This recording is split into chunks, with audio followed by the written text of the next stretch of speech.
13ই December 2025, সুদানের আবেই অঞ্চল। দূরের এক জনপথে, যেখানে বাংলাদেশের নাম লেখা ছিল নীল হেলমেটের, সেখানেই নেমে আসে মৃত্যু। জাতিসংঘ শান্তিরক্ষা মিশনের আওতায় দায়িত্ব পালনরত বাংলাদেশ সেনাবাহিনীর শান্তিরক্ষীদের ঘাঁটিতে আঘাত হানে এক সন্ত্রাসী ড্রোন হামলা। মুহূর্তের মধ্যেই শান্তির প্রতীক রূপ নেয় ধ্বংসস্তূপে। এই বর্বরোচিত হামলায় কর্তব্যরত অবস্থায় বাংলাদেশ সেনাবাহিনীর 6 জন সাহসী শান্তিরক্ষী শহীদ হন। আহত হন আরও 9 জন। তারা অস্ত্র ধরেননি যুদ্ধের জন্য, তারা দাঁড়িয়েছিলেন মানুষের পাশে। তবু শান্তির পথেই তাদের রক্ত ঝরল।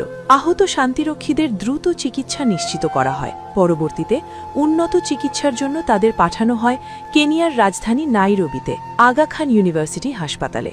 আজ তারা শঙ্কামুক্ত, কিন্তু যারা ফিরবেন না, তাদের শূন্যতা পূরণ হবার নয়। শহীদ সেই 6 জন সৈনিক, কারুর অপেক্ষায় আছে বৃদ্ধ বাবা মা, কারুর অপেক্ষায় স্ত্রী, কারুর ছোট ছোট সন্তানের প্রশ্ন, বাবা কবে আসবে।